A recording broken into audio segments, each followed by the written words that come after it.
Trading की दुनिया में ना एक एहसास है जो बहुत आम है पर उतना ही खतरनाक भी, फोमो। हाँ, फियर ऑफ मिसिंग आउट। हाँ, मतलब कुछ छूट जाने का डर। बिल्कुल। आज हम इसी पर थोड़ी गहराई से बात कर रहे हैं। हमारे पास एक सोर्स है, ट्रेडिंग में फोमो, डर को हराएं, मुनाफा कमाएं। ये अल्फा माइंड ट्रेड्स का है। हाँ, मैंने भी देखा है इसे। ये डर अक्सर तब आता है जब मार्केट एकदम तेजी से भाग रहा हो।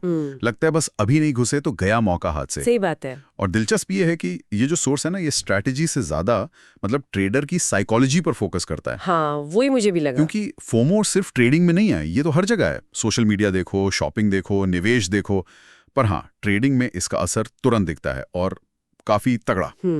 तो यहाँ समझने की कोशिश करेंगे कि ये सिर्फ बाहरी लालच नहीं है, ये अंदर कैसे, मतलब दिमाग में कैसे काम करता है। तो चलो इसी को समझते हैं। ये फोमो आखिर है क्या भला, और कैसे हमारा दिमाग ही हमें इसमें फंसा देता है।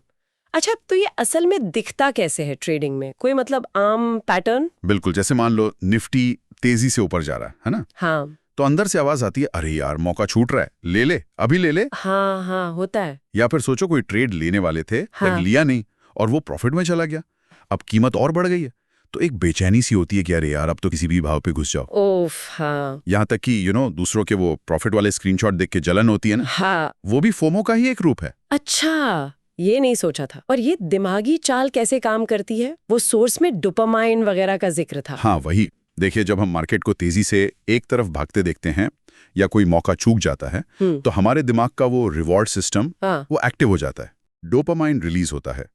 एक तरह का मतलब इंस्टेंट हाई मिलता है, उत्तेजना होती है, और ये हमें बिना सोचे समझे एकदम आवेग में फैसला लेने पर मजबूर कर देता है।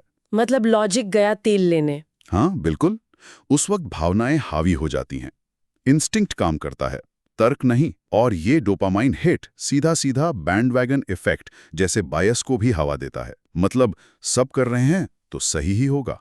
और इसके नतीजे जाहिर है खतरनाक ही होंगे। बहुत खतरनाक। गलत टाइम पे एंट्री, अक्सर बिल्कुल टॉप पे। हाँ। स्टॉप लॉस लगाया ही नहीं क्योंकि डर है कि कहीं वो हिट होकर मुनाफा ना छूट जाए। जरूरत से ज्यादा ट्रेडिंग, ओवर ट्रेडिंग जिसे कहते हैं, बिना किसी ठोस वजह के बस ट्रेड पे ट्रेड। या फिर लॉस हो गया तो बदला लेने के लिए ट्रेडिंग, रिवेंज ट्रेडिंग, पिछला घाटा पूरा करने के चक्कर में और बड़े रिस्क लेना। इससे तो पैसा भी गया और कॉन्फिडेंस भी। बिल्कुल, पैसा डूबता है और आत्मविश्वास की तो धज्जियां उड़ जाती हैं। वो सोर्स में बिटकॉइन वाला उदाहरण था ना? हाँ, बताइए जरा। वो एकदम क्लासिक है। किसी ने BTC $30,000 पे देखा, सोचा लूं, पर हिचकिचा गया। फिर जब वो फट से $32,000 हो गया तो फोमो ने घेर लिया, अरे यार अब तो लेना ही पड़ेगा, और उसने खरीद लिया। और फिर क्या, उसी दिन मार्केट 10% नीचे, सीधा बड़ा नुकसान। ओहो, ये क्लासिक केस है। इंतजार करने का सब्र नहीं था, फोमो का आवेग हावी हो गया।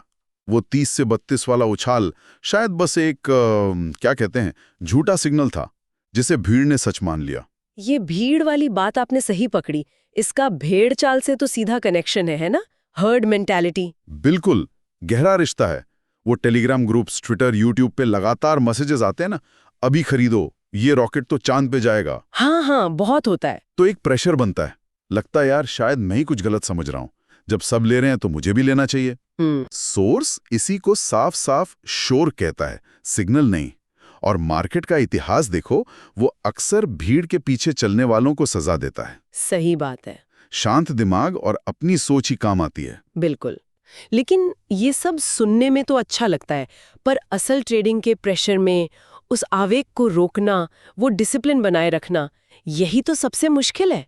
तो सोर्स कुछ प्रैक्टिकल तरीके बताता है इससे निपटने के? हाँ, बताता है। कई प्रैक्टिकल कदम है।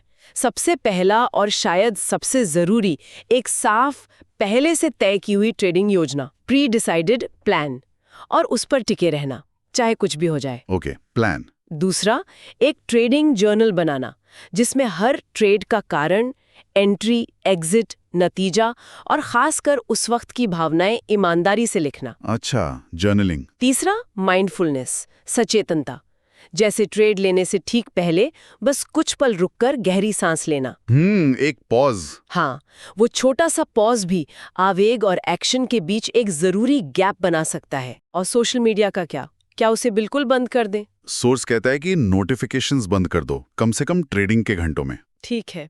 पूरा बंद करना शायद प्रैक्टिकल ना हो सबके लिए, लेकिन उसके असर को लेकर अलर्ट रहना जरूरी है।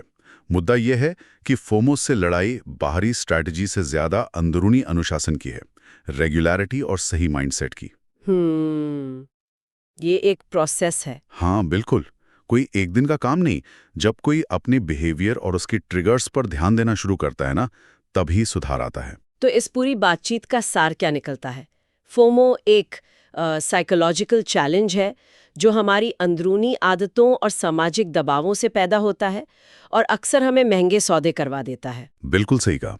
और जैसा सोर्स का निचोड़ है, ट्रेडिंग में लगातार सफल होना है तो इसे पहचानना, समझना और काबू करना ही पड़ेगा। इसके लिए सेल्फ डिसिप्लिन और लगातार सेल्फ अवेयरनेस बढ़ानी होगी।